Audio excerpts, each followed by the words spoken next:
começa com as principais notícias e os destaques do dia. Bolsonaro será investigado por denúncias feitas por Sérgio Moro quando ele saiu do Ministério da Justiça. A decisão é do ministro Celso de Mello, que autorizou a abertura do inquérito pelo Supremo Tribunal Federal. Celso de Mello deu um prazo de 60 dias para que a Polícia Federal faça as diligências do caso, o que inclui ouvir Sérgio Moro. O ex-ministro, lembrando, acusou o presidente de tentar interferir na Polícia Federal. A deputada Gleisi Hoffmann acrescentou nesse inquérito uma notícia-crime pedindo a apreensão do celular de Sérgio Moro para perícia. Nesta madrugada, Bolsonaro publicou em suas redes sociais os decretos de nomeação do novo ministro da Justiça e do diretor-geral da Polícia Federal. André Luiz Mendonça, que era advogado-geral da União, assume o Ministério da Justiça a partir de agora. E Alexandre Ramagem assume a diretoria da Polícia Federal. Lembrando que Ramagem foi chefe de segurança de Bolsonaro durante a campanha e é amigo de Carlos Bolsonaro, filho do presidente. Inclusive, vários partidos de oposição estão entrando na justiça para impedir que Ramagem assuma a Polícia Federal. Jair Bolsonaro vai ter que divulgar os resultados de seus testes de Covid-19.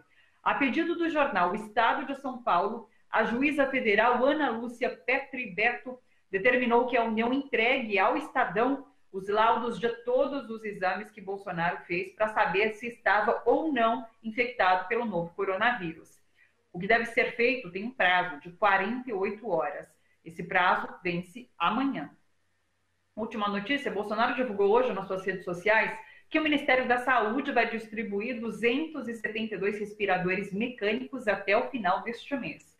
Falou também da entrega de 200 moradias populares e de 40 pontos de água. Ainda nessa mesma postagem, ele publicou um vídeo num estande de tiros, ao que parece fazendo um comparativo, um autoelogio sobre o seu desempenho. Vamos ver.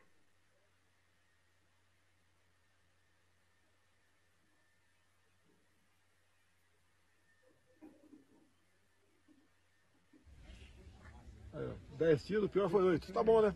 Esse foi o 9. Depois de 30 anos nativo, foi. O áudio tá meio ruim, mas ele fala assim, olha, de 10 tiros, acertei 8. É isso, fazendo um comparativo de que grandes medidas estão sendo feitas de maneira certa, enfim, não deu para entender muito bem, mas ele quis mostrar ali esses tiros sendo dados e o quantos ele acertou.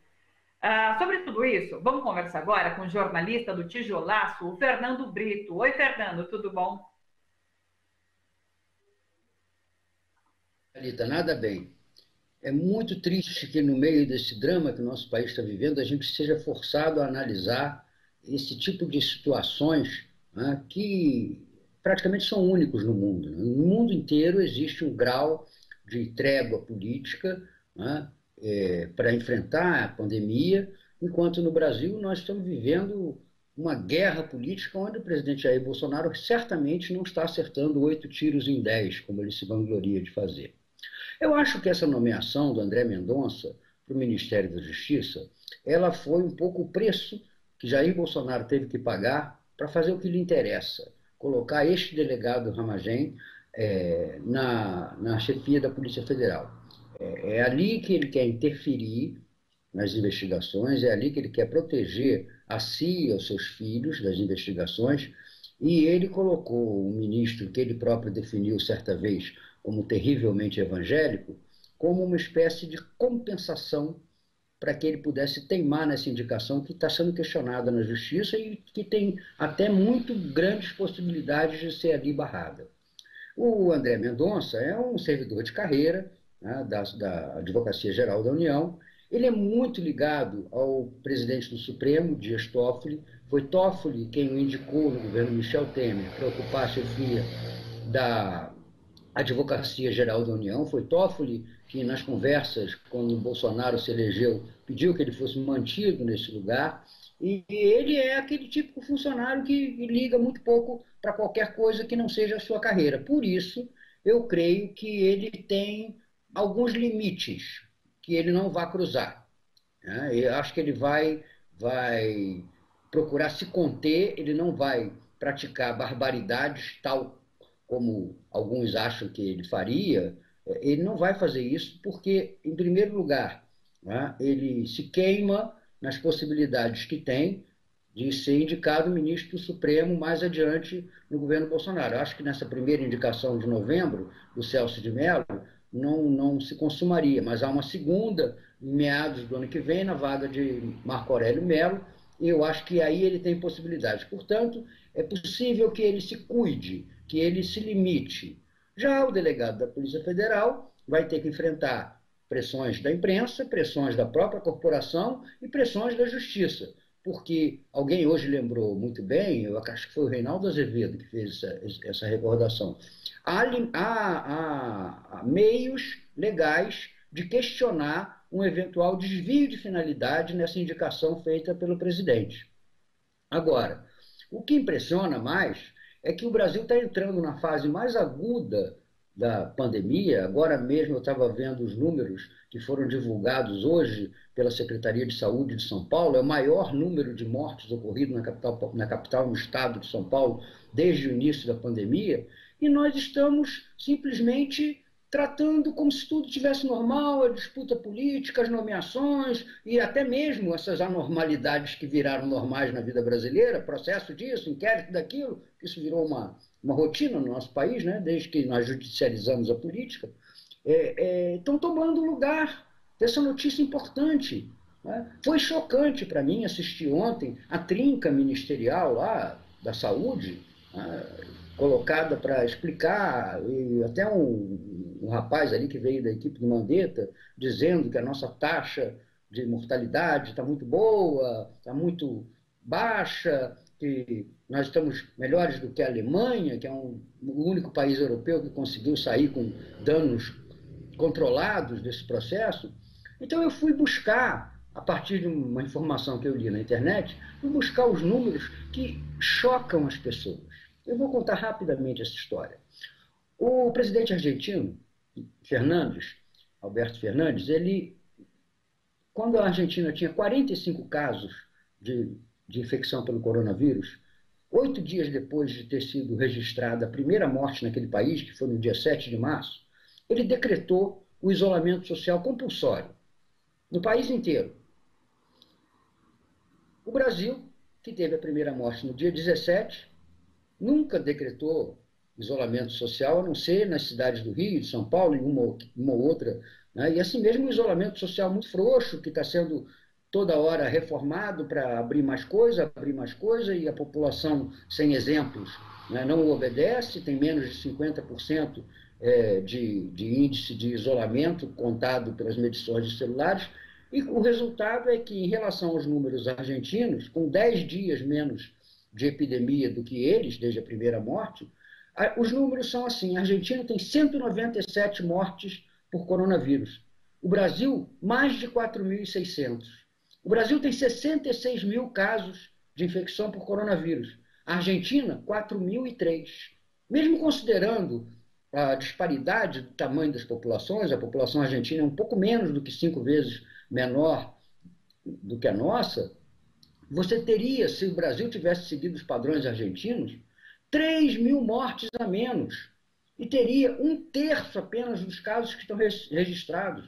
Então, é muito triste que você veja as autoridades públicas, né, dizendo barbaridades. Né? O próprio Bolsonaro disse que a Argentina ia entrar numa crise, que os argentinos fugiriam para o Brasil, e agora o Paulo Guedes diz que o Brasil vai virar uma Argentina. Olha, quem dera que, pelo menos nesse aspecto da pandemia, nós estivéssemos como a Argentina. Né? O pior é que nós estamos arriscados a ficarmos como Manaus, assistindo aquele espetáculo deprimente, mórbido, macabro, de corpos sendo enterrados em valas, com tratores, durante a noite, com holofotes, porque não dão conta de sepultar tanta gente. Isso, mais do que qualquer outra coisa que Sérgio Moro tem apontado nos muitos desvios de Jair Bolsonaro, é que é o grande crime de responsabilidade, porque é um crime de homicídio contra a população. Não é possível que as pessoas mantenham-se num discurso tranquilo, como se fosse uma divergência teórica, né, sobre aqueles personagens lá do Panurge, do reino da quinta essência, que não tinham o que fazer e se dedicavam a medir o salto das pulgas. Não é o salto das pulgas que nós estamos medindo em matéria de política de saúde. Nós estamos medindo se morrem 4, 5, 10, 15 mil pessoas diante de uma coisa que está mais do que avisada, está mais do que patente. É inadmissível que as autoridades públicas venham dizer que sabemos muito pouco sobre a doença. Ora, ninguém está cobrando deles a cura, a vacina. Está se cobrando as providências de ordem social, de ordem administrativa, de ordem operacional, para transformar esse drama naquele que menor efeito danoso possa ter contra a população. Mas, infelizmente, o Brasil se tornou um país que, além de irracional, parece que está limitado na sua capacidade de se indignar, que nem mesmo a morte, como moscas, de milhares de brasileiros, consegue indignar ninguém. Eu imagino que nós estaríamos vivendo se tivesse caído hoje um avião em São Paulo. Pois caiu um avião em São Paulo, 225 pessoas morreram de ontem para hoje em São Paulo. Isso é muito mais do que um avião, e nós estamos tratando disso com a tranquilidade de quem assiste um espetáculo. Fulano tem que se conduzir mais assim, Beltrano tem que se conduzir mais assado. Não, não é possível, Thalita. Nós mesmos, jornalistas, não podemos deixar de tratar desse tema com a indignação patente nas nossas palavras, porque são vidas humanas. São vidas humanas. Não há razão para a gente desprezar tanto as pessoas, deixar com que elas morram, sabe, podendo evitar essas mortes com um simples comportamento político adequado dos nossos governantes. Você me disse que o Estado de São Paulo conseguiu uma ordem judicial para obter o laudo do exame de Jair Bolsonaro. Olha, eu vou te dizer, é o que menos importa nesse momento. Se ele teve ou não teve coronavírus, não tem mais significação nenhuma.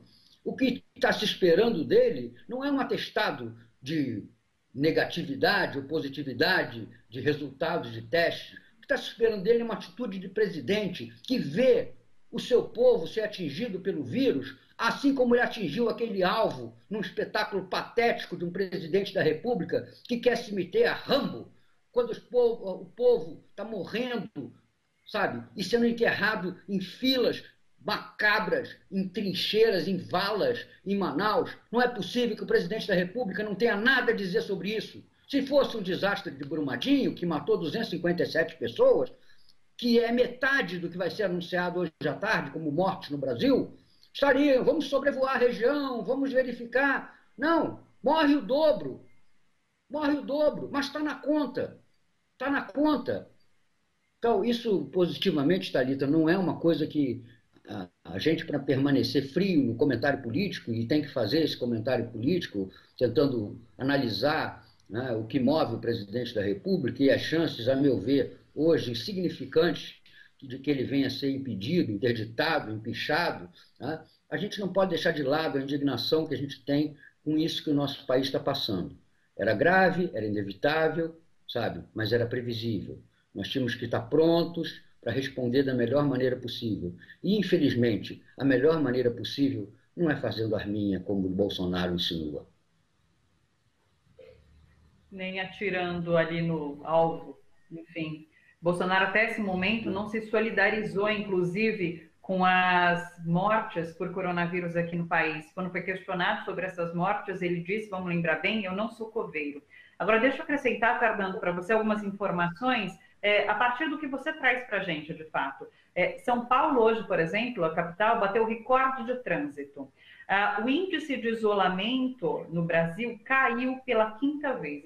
Então, são informações que mostram que a gente está vivendo um pico e que ele pode se agravar daqui para frente, já que não vemos atuações mais contundentes dos nossos governantes. Outra coisa, você comentou sobre a fala de Guedes e a Argentina. Ontem, Paulo Guedes, ele disse: nós não vamos virar a Argentina. Como se, conforme os dados que você mostrou e trouxe aqui para o Bom para Todos, estivéssemos numa situação melhor que a da Argentina. Isso não é realidade. Então, é claro que nesse momento a gente se indigna, de fato, com essa inércia por parte do governo para combater o que está corroendo o país nesse momento.